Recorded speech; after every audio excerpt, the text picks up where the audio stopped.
नमस्कार, मैं अभिषेक चौहान स्वागत करता हूँ ओझल के इस नए सफरनामे में। दोस्तों, भारत एकमात्र ऐसा देश है जहाँ की धरती ने ना जाने कितने ही वीर सपूतों और वीरांगनाओं को जन्म दिया, जिन्होंने अपने देश की अस्मिता को बचाने के लिए ना जाने कितने ही घाव अपने शरीर पर लिए। और अफसोस की बात यह है कि ऐसे वीर सपूतों और वीरांगनाओं के बलिदान को आज पूरा देश शायद ही जानता हो। उन्हीं वीरांगनाओं में से मैं आज एक की कहानी आपके सामने लेकर आया हूँ, जिन्होंने अपने देश, अपने राज्य की रक्षा के लिए अपने शरीर पर हजारों घाव लिए और अंत में अपनी ही कटार से खुद की जीवन लीला भी समाप्त कर दी।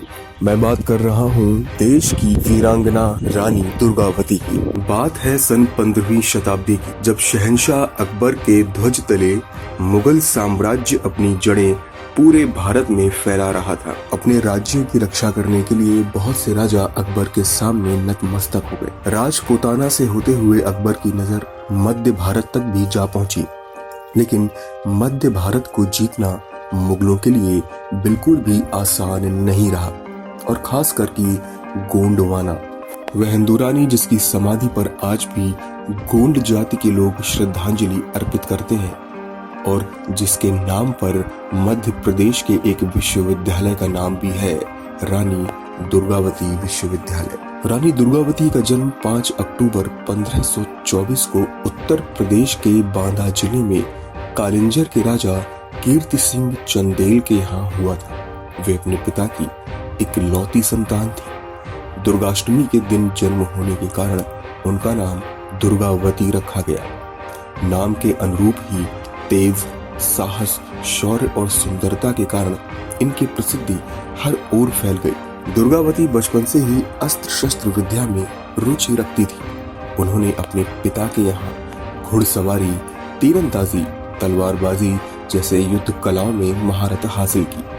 अकबरनामा में अबुल फजल ने उनके बारे में लिखा है कि वह बंदूक और तीर से निशाना लगाने में बेहद कुशल थीं और लगातार शिकार पर भी जाया करती। 1542 में 18 साल की उम्र में दुर्गावती की शादी गोंड राजवंश के राजा संग्राम शाह के सबसे बड़े बेटे दलपत शाह के साथ हुई। मध्य प्रदेश के गोंडवाना क्षेत्र में रहने वाले गोंड वंशज 4 राज्यों पर राज करते थे: गढ़मंडला, देवगढ़, चंदा और खेरला। दुर्गावती के पति दलपत शाह का अधिकार गढ़मंडला पर था। 1545 में रानी दुर्गावती ने एक बेटे को जन्म दिया, जिसका नाम वीर नारायण रखा गया। लेकिन 1550 में दलपत शाह का निधन हो गया। दलपत शाह की मृत्यु पर दुर्गावती का बेटा नारायण सिर्फ 5 साल का था। ऐसे में सवाल यह था कि राज्य कौन संभालेगा। लेकिन यही वह समय था जब दुर्गावती ने न केवल एक रानी बल्कि एक बेहतरीन शासक के रूप में उभरी। उन्होंने अपने बेटे को सिंहासन पर बिठाया और खुद गोंडवाना की भागदौड़ अपने हाथ में ली। उन्होंने अपने शासन के दौरान अनेक मठ, कुएं, बावड़ी तथा धर्मशालाएं बनवाई। वर्तमान जबलपुर उनके राज्य का केंद्र था। उन्होंने अपनी दासी के नाम पर चेरीताल, अपने नाम पर रानीताल तथा अपने विश्वस्त दीवार आधार सिंह के नाम पर आधार ताल बनवाया। इतना ही नहीं, रानी दुर्गावती ने अपने राज दरबार में मुस्लिम लोगों को भी उम्दा पदों पर रखा।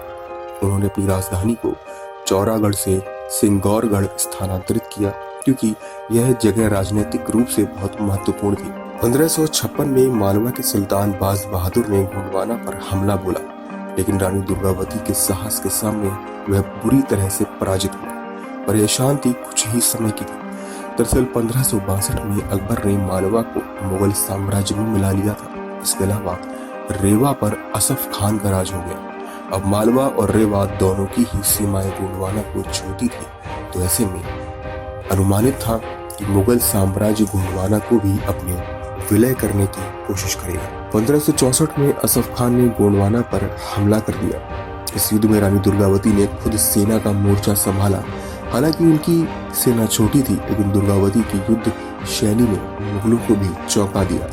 उन्होंने अपनी सेना की कुछ टुकड़ियों को जंगलों में छिपा दिया और बाकी को अपने साथ लेकर चल पड़े। जब असफ खान ने हमला किया और उसे लगा कि रानी की सेना हार गई है, तभी छिपी हुई सेना ने तीर बरसाना शुरू कर दिया और उसे पीछे हटना पड़ा। कहते हैं इस युद्ध के बाद भी 3 बार रानी दुर्गावती और उनके बेटे वीर नारायण ने मुगल सेना का सामना किया और उन्हें मुंह की चटाई। लेकिन जब वीर नारायण बुरी तरह से घायल हुआ तो रानी ने उसे सुरक्षित स्थान पर पहुंचा दिया और स्वयं युद्ध को संभाला। रानी दुर्गावती के पास केवल 300 सैनिक बचे थे। रानी को भी सीने और आंख में तीर लगे, जिसके बाद उनके सैनिकों ने उन्हें युद्ध छोड़कर जाने के लिए कहा। लेकिन इस वीरांगना ने ऐसा करने से साफ मना कर दिया। वह अपनी आखिरी सांस तक मुगलों से लड़ती रही। जब रानी दुर्गावती को आभास हुआ कि उनका जीतना असंभव है तो उन्होंने अपने विश्वास पात्र मंत्री आधार सिंह से आग्रह किया कि वे उसकी जान ले लें ताकि उन्हें दुश्मन छू भी ना सके। लेकिन आधार सिंह ऐसा नहीं कर पाए तो उन्होंने खुद ही अपनी कटार अपने सीने में उतारी। 24 जून 1564 को रानी ने अंतिम सांस ली। उनकी मृत्यु के बाद उनके बेटे ने युद्ध को जारी रखा, लेकिन शीघ्र ही वह भी वीरगति को प्राप्त हुआ, जिसके बाद गढ़मंडला का विलय मुगल साम्राज्य में हो गया। वर्तमान भारत में मंडला मध्य प्रदेश का एक जिला है, जहां चौरागढ़ किला आज पंचमारी में सूर्योदय देखने के लिए प्रसिद्ध टूरिस्ट है। पर वहां आने वाले बहुत कम ही लोग इस वीरांगना के बारे में जानते होंगे। जबलपुर के पास यहाँ एक ऐतिहासिक युद्ध हुआ था। उस स्थान का नाम बरेला है, जो मंडला रोड पर स्थित है। वही रानी की समाधि भी बनी हुई है, जहां गोंड जनजाति के लोग जाकर अपने श्रद्धा सुमन अर्पित करते हैं। जबलपुर में स्थित रानी दुर्गावती विश्वविद्यालय भी इन्हीं रानी के नाम पर रखा गया। इसके अलावा भारत सरकार ने 1988 में रानी दुर्गावती के सम्मान में एक पोस्टल स्टैम्प भी जारी किया। तो ये थी वह वीरांगना जो अपनी अंतिम सांस तक मातृभूमि के लिए लड़ती रही और अपनी ही मातृभूमि के लिए जान भी दे दी। तो मुझे आशा है कि ओझल के इस सफरनामे को आपने पसंद किया होगा। इसी तरह हम आगे भी ऐसे कई स्थानों और कई ऐसे वीर सपूतों के बारे में आपको बताते रहेंगे, जो कहीं ना कहीं इतिहास के पन्नों से ओझल हो चुके हैं। तब तक के लिए धन्यवाद।